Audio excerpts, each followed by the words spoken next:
Hello అండి, welcome back to నా కథల ప్రపంచం. మీకు కనుక నా స్టోరీస్ నచ్చినట్లయితే ప్లీజ్ లైక్ చేసి సబ్స్క్రైబ్ చేసుకోండి. ఇప్పుడు మనం చెప్పుకోబోతున్న మాన్స్టర్ లవ్ స్టోరీలోని ఎపిసోడ్ 14. ఇక స్టోరీలోకి వెళ్ళినట్లయితే, మెల్లిగా కళ్ళు తెరిచి తన ఎదురుగా ఉన్న వ్యక్తిని చూసిన అమ్ము షాక్తో బిగుసుకుపోతుంది. తననే కొట్టేలా చూస్తున్న అతడిని చూసి, ఈరోజు నా టైం ఇంత దరిద్రంగా ఉందేంటి, ప్రతిసారి ఈ మాన్స్టర్కి డ్యాష్ ఇస్తున్నా అని మనసులో అనుకొని సారీ అని చిన్నగా గొనుగుతుంది. అమ్ముని ఒక ఐబ్రో రైస్ చేసి చూస్తూ, ముందు చూసుకుని నడిచే అలవాట్లేదా నీకు అని అడుగుతాడు అంశ్. అంశ్ని అంత దగ్గరగా చూస్తూ ఉంటే అమ్ముకి ఎందుకో గుండె వేగంగా కొట్టుకోగా, ఇంతకుముందు అంశ్ని గుద్దుకొని పడబోయినప్పుడు ఓని కొంచెం పక్కకు పోగా అంశ్ చేతి వేలు డైరెక్ట్గా నడుమును తాకుతుంటే అమ్ము గుండెల్లో రైలు పరిగెడుతున్న ఫీలింగ్. అమ్ముకి ఫస్ట్ టైం ఒక మగాడి స్పర్శ డైరెక్ట్గా బాడీకి తెలుస్తుంటే బిడియంగా అంశ్ కళ్ళలోకి చూస్తూ, చెయ్యి తీయండి ప్లీజ్ అని చిన్నగా చెప్తుంది. అమ్ము చెప్పింది అర్థం కాక, ఏ చెయ్యి తీయాలి అని అడుగుతాడు అంశ్. అంశ్ ఒక చెయ్యి ఆమె నడుము మీద, ఇంకొక చెయ్యి అమ్ము వీపు మీద ఉంటుంది. అంశ్ అంత ఇన్నోసెంట్గా అడుగుతుంటే అమ్ముకి అంశ్ ముద్దుగా అనిపిస్తుంటే అతడనే చూస్తూ, మీ చెయ్యి నా నడుము అని తడబడుతూ ఇంకా చెప్పలేక ఇబ్బందిగా తలదించేస్తుంది. అప్పుడు తన చెయ్యి ఎక్కడుందో చూసుకున్న అంశ్ అమ్ము ఇబ్బంది అర్థమయ్యి ఆమె వైపు చూస్తాడు. పడిపోతున్నా అనే భయంతో అంశు షర్ట్ని పట్టుకున్న అమ్ము ఇప్పటికీ అలానే షర్ట్ పట్టుకొని టెన్షన్తో నలిపేస్తుంటే అంశు చిన్నగా నవ్వుకొని అమ్ముని ఇంకొంచెం టీజ్ చేయాలి అనిపించి ఆమె నడుము మీద పట్టు పెంచి, నడుముకి ఏమైంది అని అడుగుతాడు అల్లరిగా. అంశు మనలకు నోట మాట రాక అమ్ము బేలగా అంశు కళ్ళలోకి చూస్తుంది. అమ్ము ఫేస్ చూసి కనిపించకుండా నవ్వి అమ్ముని వదిలి 2 అడుగులు వెనకకు వెళ్ళి నిలబడి పైనుండి కిందకి అమ్ముని స్ట్రెస్ చేస్తూ చూస్తాడు. అంశ్ అలా పట్టి చూస్తుంటే అమ్ము బిడియంతో తలదించేస్తుంది. అంశ్ ఆమె ఇబ్బందిని గమనించి అమ్ముని దాని నుండి బయటపడేయటానికి, ఏయ్ ఇక్కడేం చేస్తున్నా అని బేస్ వాయిస్తో అడుగుతాడు.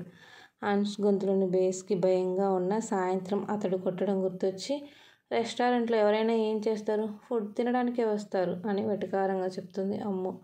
పైకి కనిపించదు కానీ చాలా సెకలు ఉన్నాయి దీని దగ్గర అని మనసులో అనుకుంటూ, అవునా, నేను ఇంకా వచ్చిపోయే వాళ్ళకి డ్యాష్ ఇస్తూ ఉంటాం అనుకున్నాలే అని అంతే వెటకారంగా అంటాడు అంశ్.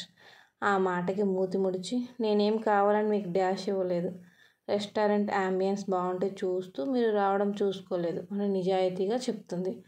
అమ్ము సిన్సియారిటీ నచ్చిన అంశ్ అమ్ముని ఇంకేమనకుండా, ఒక్కదానివి వచ్చావా? లేదు, అక్క నేను వచ్చాం. మరి మీ అక్క ఎక్కడా కనిపించడం లేదే? స్కూటీ పార్క్ చేయని వెళ్ళింది. స్కూటీ పార్క్ చేయని ఇంత టైం పట్టిందా అని అంశ్ అనుకుంటూ ఉండగానే, అమ్ము నువ్వు ఇంకా లోపలికి వెళ్లకుండా ఇక్కడేం చేస్తున్నావురా అంటూ వస్తుంది ఆకాంక్ష. అది అక్క మీ బాస్ అంటూ అంశ్ వైపు చూపిస్తుంది. మా బాస్నా అంటూ అమ్ము చూపించిన వైపు చూడగా వాల్కి ఆనుకొని క్రాస్ లెగ్స్ వేసుకొని ఫోన్ చూస్తూ కనిపిస్తాడు అంశ్. అమ్ము ఎంట్రన్స్లో ఉంటే అంశ్ 2 అడుగులు దూరంగా కొంచెం లోపలికి వాల్ దగ్గర ఉండి ఆకాంక్షకు కనిపించడు. అమ్ము చూపించే వరకు అంశ్ని చూసి హాయ్ అని ఆకాంక్ష పలకరించగా హాయ్ అన్నట్లు తల వేవ్ చేసి, స్కూటీ పార్క్ చేయని ఇంత లేట్ అయింది ఆకాంక్ష అని ఆమె వైపు చూస్తూ అడుగుతాడు. అది అంశ్ స్కూటీ పార్క్ చేసి వస్తుంటే అమ్మ కాల్ చేసింది, తనతో మాట్లాడుతూ లేట్ అయింది, ఓకే వెళ్ళండి అని పక్కకు జరుగుతాడు అంశ్.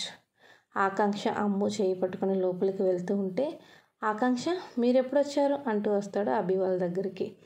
ఇప్పుడేరా, అమ్ము ట్రీట్ ఇస్తానంటే వచ్చా. ఏం అమ్ము, ట్రీట్ మీ అక్కకి మాత్రమేనా, మాకు లేదా?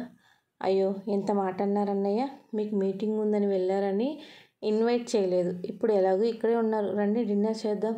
వద్దులేరా, నేను ఏదో సరదా కన్నాను కానీ మీరు ఎంజాయ్ చేయండి అని చెప్పి అంశ్ దగ్గరికి వెళ్తాడు అభి. అభి రాగానే అంశ్ కార్ స్టార్ట్ చేసి అభిని వాళ్ళ ఇంటి దగ్గర డ్రాప్ చేసి తన ఇంటికి వెళ్తాడు. అభి వెళ్ళిన తర్వాత అమ్ము వాళ్ళు వెళ్ళి కూర్చొని వాళ్ళకు నచ్చినవి ఆర్డర్ చెప్పి ఫుడ్ వచ్చాక తిని అమ్ము బిల్లు కట్టిన తర్వాత ఆకాంక్ష అమ్ముని తన రూమ్ దగ్గర డ్రాప్ చేసి ఇంటికి వెళ్ళిపోతుంది. రూమ్కి వచ్చిన అమ్ము ఫ్రెష్ అయ్యి హాఫ్ శారీ నుండి నైట్ డ్రెస్లోకి చేంజ్ అయ్యి బెడ్ మీద వాలిపోతుంది. నిద్ర పట్టక అటు ఇటు మసులుతూ ఉంటే ఎడమవైపు నడుము దగ్గర మంటగా అనిపిస్తుంటే టాప్ కొంచెం పైకి జరుపుకొని చూడగా నడుము దగ్గర ఎర్రగా అయి కనిపిస్తుంది. అమ్మో, ఆ మాన్స్టర్ పట్టుకుంటేనే ఇలా కందింది నా నడుము, ఒకవేళ గట్టిగా పట్టుకుంటే నా నడుము పచ్చడవుతుందేమో, చిచి నేనేంటి ఇలా ఆలోచిస్తున్నా, ఈరోజు అంటే పొరపాటున ఆ మాన్స్టర్ నా నడుము పట్టుకున్నాడు. కానీ మాటికి మనం ఎందుకు ఆయనకి ఎదురు పడతాం? కొంచెం ఈ మాన్స్టర్కి దూరంగా ఉండాలి. నా పుట్టినరోజు నాడు నన్ను కొట్టాడు. ఇప్పటి వరకు అమ్మా నాన్నే నన్ను కొట్టలేదు. ఆయన మాత్రం నా చెంప బూరెలు పొంగేలా కొట్టాడు. దుర్మార్గుడు అనుకుంటూ, అమ్మో నిన్ను ఇలా తిట్టుకున్నానని తెలిస్తే అక్కడికక్కడ నన్ను పాతేస్తాడు. ఆ మాన్స్టర్ గురించి ఎంత తక్కువ తెలుసుకుంటే మనకు అంత మంచిది అనుకుంటూ నిద్రపోతుంది. ఇంటికి వెళ్ళి ఫ్రెష్ అయ్యి డిన్నర్గా పుల్కా విత్ పన్నీర్ కర్రీ తిని రూమ్కి వచ్చిన అంష్ ల్యాప్టాప్ ఓపెన్ చేసి ఏవో మెయిల్స్ చూసి వాటికి రిప్లై ఇచ్చి కొంతసేపు వర్క్ చేసుకొని ల్యాప్టాప్ క్లోజ్ చేస్తూ ఉంటే స్క్రీన్ మీద చెంప మీద చేయి పెట్టుకుని తన బుజ్జి మూతిని ముందుకు పెట్టి ఏడుపు ఆపుకుంటున్న అమ్మ మొహం గుర్తొచ్చి అలానే ల్యాప్టాప్ స్క్రీన్ చూస్తూ, బుజ్జి కుక్క పిల్లల మూతి ఎంత ముద్దుగా పెట్టావు క్యూటీ. నేను ఎంతోమంది అమ్మాయిని చూశాను కానీ నీలా ఇన్నోసెంట్ పప్పిని ఎక్కడా చూడలేదు. నాకు తెలిసినంత వరకు ఇప్పుడు నన్ను తిట్టుకుంటూ ఉంటావు బర్త్డే రోజు కొట్టానని. కొట్టి సారీ కూడా చెప్పలేదని నన్ను నీకు వచ్చిన తిట్లన్నీ తిడుతుంటావు. నిన్ను కొట్టినందుకు నాకు సారీ చెప్పాలని అనిపించలేదు. నిన్ను చూడగానే ఆ నీలాల కన్నుల్లో నేను చిక్కుకున్నాను. ఆ కళ్ళు చూస్తూ ఉంటే నువ్వు నా దానివి అని చెప్తున్నవే. నీ బుజ్జి మూతిని నువ్వు అలా ముడుస్తూ ఉంటే గట్టిగా కొరకాలనిపించింది. ఆడవాళ్ళకు ఆమె దూరంలో ఉండే నేను మొదటిసారి నీ ఊహల్లో ఉన్నా. ఏం మాయ చేసావే క్యూటీ నన్ను. లవ్ ఎట్ ఫస్ట్ సైట్ అని అందరూ అంటుంటే నేను అది ఒత్తి ట్రాష్ అనుకున్నా నిన్ను చూడకముందు వరకు.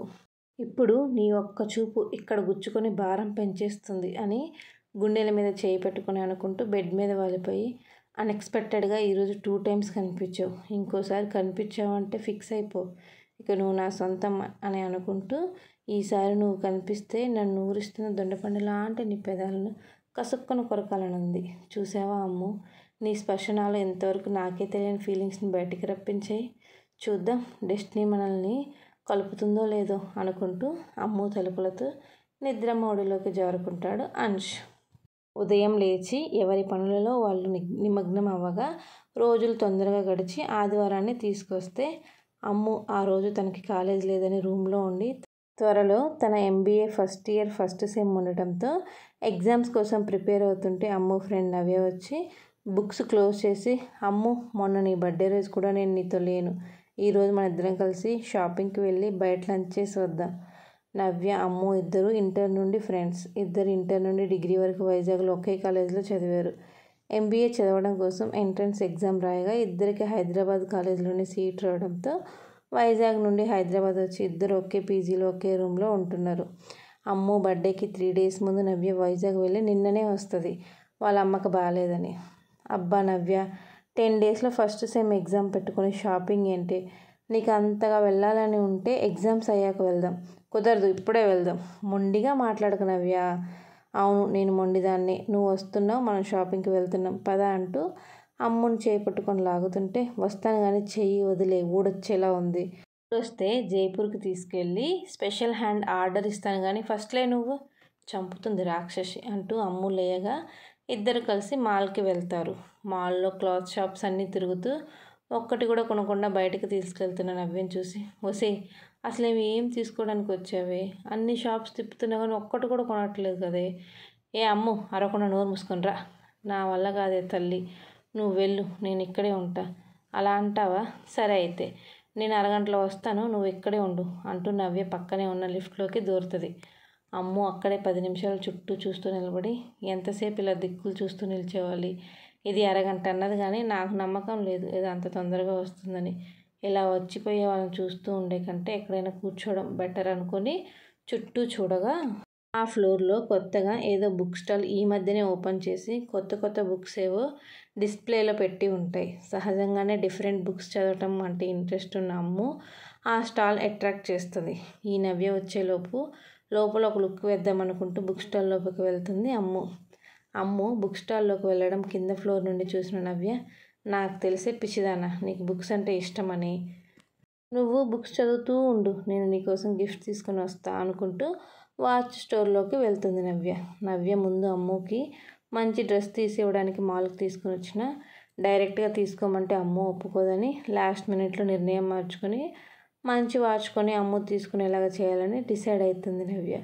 బుక్ స్టాల్లోకి వెళ్ళిన అమ్ము అక్కడ ఉన్న బుక్స్లలో లవ్ ఎట్ ఫస్ట్ సైట్ అనే బుక్ ఇంట్రెస్ట్గా అనిపించి చేతిలోకి తీసుకొని కొంచెం దూరంలో ఉన్న చైర్స్ దగ్గరికి వెళ్ళి కూర్చొని చదవాలని అనుకుంటూ అక్కడ ర్యాక్స్లో ఉన్న బుక్స్ని చూస్తూ వెళ్తూ ఎదురుగా వస్తున్న మనిషిని చూసుకోకుండా గుద్దుకుంటుంది. తన తలకి ఎదురుగా ఉన్న వ్యక్తి భుజం గట్టిగా తగలడంతో ఎవరు ఈ కొండ అనుకుంటూ తల ఎత్తి చూసి ఎదురుగా ఉన్న వ్యక్తిని చూసి షాక్తో నోరు కప్పలా తెరుస్తుంది. ఇంతకు ఎవరై ఉంటారు ఆ వ్యక్తి? మీకు తెలిస్తే కామెంట్ ద్వారా తెలియచేయండి. నేను అమ్ముకు చెప్తాను. Continue. Thank you for watching.